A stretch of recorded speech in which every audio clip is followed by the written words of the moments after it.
What is up, everybody? Congratulations. If you're watching this video, you're interested in medicine or you're being an amazing person and actually preparing early.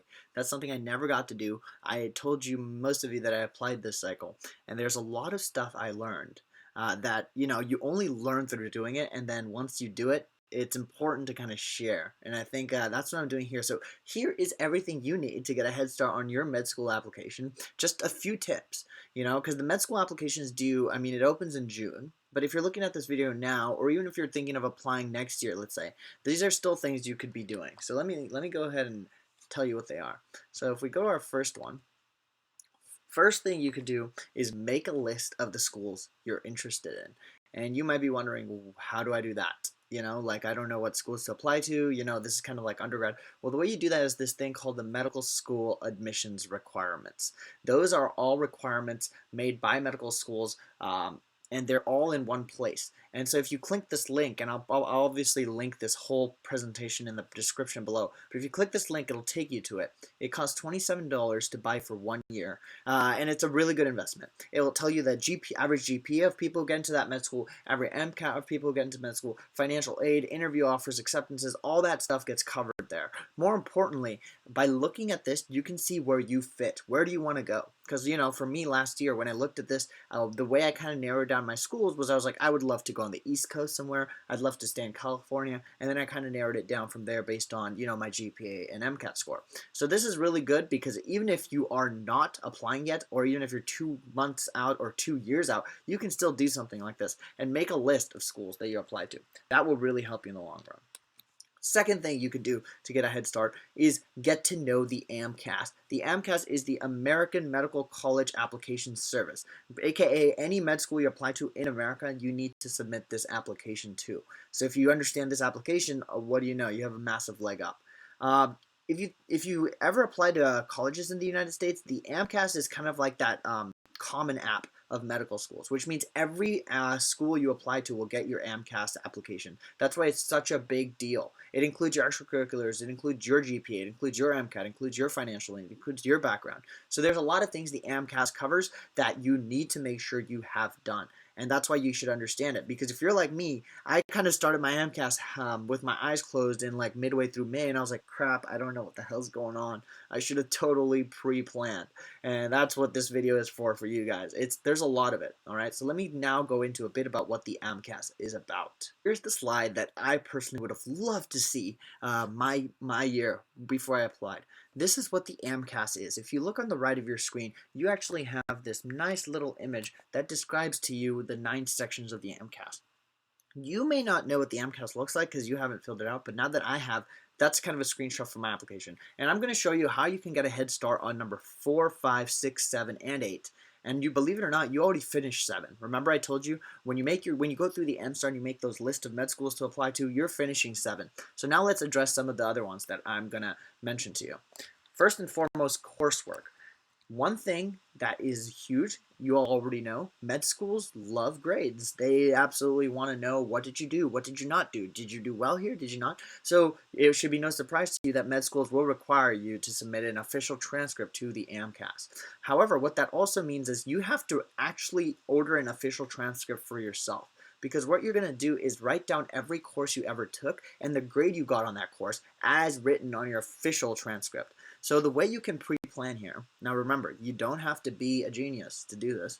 All you have to do is order your official transcript, 1 copy for yourself, and send 1 copy to AMCAS as soon as you graduate. Okay, I didn't do this until, again, I'm the worst example here, but I didn't do this until 1 or 2 weeks before, and I had to like file for 2-day shipping. It would cost a lot of money, all that crap. So don't do that. You can totally bypass this by starting early. And so order an official transcript for yourself and send one to AMCAS as well. And the good part is the earlier you do this, the earlier AMCAS has your transcript, the earlier they can verify and kind of get your application moving on to the next process. So here, to get the head start, you should order copies of the transcript. Oh, and I should have mentioned, and I didn't actually, it's my bad. I think on this page, there's more information about the whole AMCAS in this instructional manual. It's completely free, available online. And again, you can access it through this hyperlink that will be posted on the presentation. Okay, So that's the coursework. I've told you how to get a head start on coursework because you're going to have to write everything down. But next, how are you going to get a head start on the work/activity section? This is also a section of your AMCAS application, and it's actually one of the most important sections. It talks entirely about your extracurricular activities in undergrad, or whatever it is since you've been doing, because I realize not everyone goes to med school from undergrad. Your extracurricular activities can be anything. All right, so the thing we have here is you actually have a perfect, this is literally what they asked for. I wish I had this. I kid you not. I was pulling tongues to get this information and I couldn't. I think it's so frustrating how it to take that much time. But now you guys have it on a video. But look, you have an experience type. What kind of experience was it? You have an experience name. What was the name of the experience? Start date, end date, total hours. Repeated means did you do it multiple times over the year? And the organization name and the description. You have 700 characters, including spaces, to write the description of that experience. That's again something that you could do right now. Let's say you're involved in, I don't know, pre-med society or something. You could literally write about, okay, I'm the president of pre-med society. Every week we have a meeting and we help a ton of students, and this is how we help them. If you write that, you're already finishing part of your med school application. That's really, really good. You've got a leg up. Remember, you can write up to 15 experiences here. 15. Okay? And of those 15, 3 of them you can pick to be your most meaningful. So, personally for me, one of my most meaningful experiences was tutoring. And I tutored a lot of students in science. So when you say something is your most meaningful experience, they give you another 1,325 characters to write about why that was so meaningful to you. All right, so here, let me give you a bit of a more insight into this work/experiences section. So look, you might be wondering what kind of categories are med schools looking for, because this kind of tells you what they're looking for, but if you know the categories. I didn't know the categories, but you do. You will do better, all right? You'll see that these are categories: paid employment, whether that's military, not military, community service, clinical, non-clinical, research, teaching, tutoring, honors, awards, recognitions, conferences attended, posters, publications, extracurriculars, leadership, intercollegiate athletic and artistic endeavors, and other. So this tells you exactly what activities you can pull from to count for your 15. Do you have to draw 15? No. By no means do you have to do all 15. You should try to do all 15. Makes you a pretty good applicant in my eyes, but you don't have to do all 15. And so here, to get a head start, what you can literally do is just think about the 15 activities you want to include. That would have saved me a ton of time if I had just been like, okay, I want to include this, and this. These 3 will be my 3 most meaningful. And if you want to get an even bigger head start, you can start writing your 750 character descriptions, or even write your 1,325 additional ones. So remember, you're going to have 3 most meaningful ones where on top of your 700 character description, you get another 1,325 characters to write about whatever you want. And that is something you can pre-plan for, and you don't have to do in June. This stuff stays the same, all right? You could do this in like January of sophomore year, and you would be golden, okay? So I just wanted to let you know how much pre-planning you could be doing. Next up on the list are letters of evaluation. These are basically letters of recommendation that you will either have to get from professors, from, I don't know, graduate students, anyone you've worked closely with throughout your undergraduate career, or, any career in general. You could literally talk to a professor right after you've taken the class with him or her and be like, yo, can you... Actually, that's really informal. Be like, dear sir or madam. Okay, well, that's too formal now. But just say something like, hi, I enjoyed your class. Would you be willing to write me a good letter of recommendation for medical school? And even though it's far off, they may understand. And that's something that would work in your benefits if you do that. So you should do that.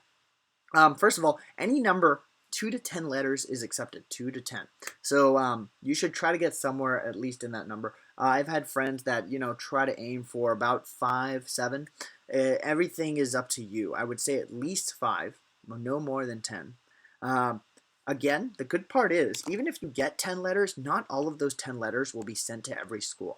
You get to choose what letters are sent to what schools. So let's say you have a professor from, I don't know, Harvey Mudd or something, and you wanted to have them write a letter to, I don't know, UCLA, because they went to UCLA. Well, you can actually pick and choose what professors will write letters to what place. And obviously, I'll talk more about this in an entire video separately about letters rec.